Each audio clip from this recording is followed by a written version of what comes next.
The icy wind cut through the streets of New York like knives that Christmas Eve.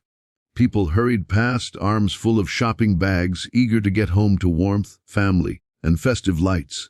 But while the city glowed with celebration, just around the corner of a luxury hotel, a woman knelt beside a dumpster, trembling as she dug through a bag of garbage. Her fingers, raw and blistered, searched desperately for scraps of food. She hadn't eaten in 2 days. That was the moment a black car pulled up, its headlights flooding the alley. From the back seat stepped a man in an expensive coat, his sharp features softened only by the small boy clutching his hand. What happened next would change all of their lives forever. The man was Richard Hale, a millionaire businessman who had lost his wife 3 years earlier to cancer. Since then, Christmas had been a painful reminder of what was missing. He tried to fill the void for his 6-year-old son Daniel, but even the glow of 100 decorations couldn't replace the warmth of a mother. Tonight, he was only out because Daniel had begged to see the city lights one last time before bedtime. As Richard tightened his scarf, his eyes landed on the frail figure by the dumpster. Something about her posture, the quiet defeat in the way she sat, made him pause. Daniel, with the innocent curiosity of a child, tugged on his sleeve and whispered, "Daddy, why is that lady in the trash?" The woman froze, realizing she was being watched. Embarrassment flushed her face, but hunger overpowered pride. She pulled out a half-eaten sandwich, brushing it off before meeting Richard's gaze. Her eyes were hollow yet carried a flicker of strength. "I'm sorry," she said softly, her voice cracked by cold and shame. I was hungry. I didn't mean for anyone to see me like this." Richard felt something stir inside him, a weight he couldn't ignore. He had built his empire on decisions, calculations, and deals, but in that moment, no amount of wealth mattered. He saw not a stranger, but a human being stripped of dignity, clinging to survival. Richard approached her slowly, his son still holding his hand. "What's your name?" he asked gently. She hesitated, then whispered, "Emily." She didn't expect anything from him, only to be left alone. But to her surprise, Richard took off his leather gloves and handed them to her. "These will help?"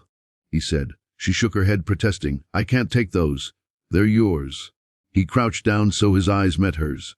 "Emily, no one should spend Christmas Eve in the cold, digging through trash. Come with us." Emily's first instinct was to refuse.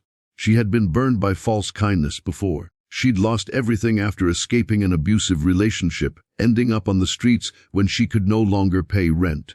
Trust was a luxury she couldn't afford. But Daniel looked at her with wide, innocent eyes and smiled.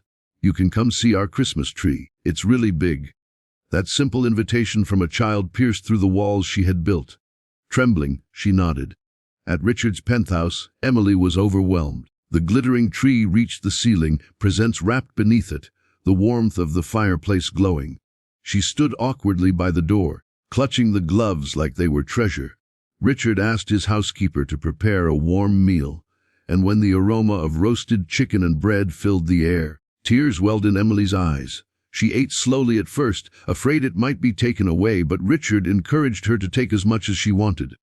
Daniel sat beside her, chattering about Santa and Christmas morning, treating her like family without hesitation. But as the night deepened, Emily's shame returned. "I shouldn't be here," she whispered, pushing her plate away. "This isn't my world. You've been kind, but I'm just broken." Richard leaned forward, his eyes serious yet compassionate. "Emily, don't say that. Everyone has a story. Pain doesn't define who you are. It's just a chapter. You deserve a chance to start again." Emily shook her head, unable to believe it. "No one has ever said that to me." Over the next few days, Richard couldn't get her out of his mind. He learned she once worked as a teacher before her life unraveled. He saw not just a homeless woman, but someone intelligent, kind, and resilient. Slowly, Emily began to trust him, though fear lingered, fear that she'd become a burden, fear that his generosity was temporary. Meanwhile, Richard wrestled with his own doubts. He was a man who solved problems with money, but this was about something deeper, opening his heart again. Daniel, however, saw none of the complications adults carried. To him, Emily was simply Miss Emily, someone who listened to his stories and laughed at his jokes. One night, as Richard tucked his son into bed, Daniel whispered, "Daddy, can Miss Emily stay? She looks less sad when she's here." Those words cut deep. Richard realized Emily wasn't just someone he helped. She was someone who helped them, too. She brought warmth back into their home, something money had never been able to buy. The challenge wasn't over. Emily still carried wounds of the past. When Richard offered to help her find a job and a place of her own, she panicked. "What if I fail again? What if I end up back on the streets?" she cried. Richard gently placed a hand on her shoulder. "Then we'll face it together. You don't have to do this alone anymore." Slowly, Emily began rebuilding her life, with Richard's support and Daniel's unconditional love reminding her she was worthy of more than survival. By the next Christmas, Emily was no longer the woman digging through trash. She had regained her confidence, working as a tutor, and was part of Richard and Daniel's lives in a way none of them had expected. That Christmas morning, as snow fell softly outside, Daniel ran to the tree and hugged both of them. "This is the best Christmas ever," he declared. Richard glanced at Emily, and she smiled through tears. What she had said that night in the alley, "I was hungry. I didn't mean for anyone to see me like this," had been the start of something far greater. The story wasn't about wealth or pity. It was about humanity, about choosing to see the broken parts of someone and still believing in their worth.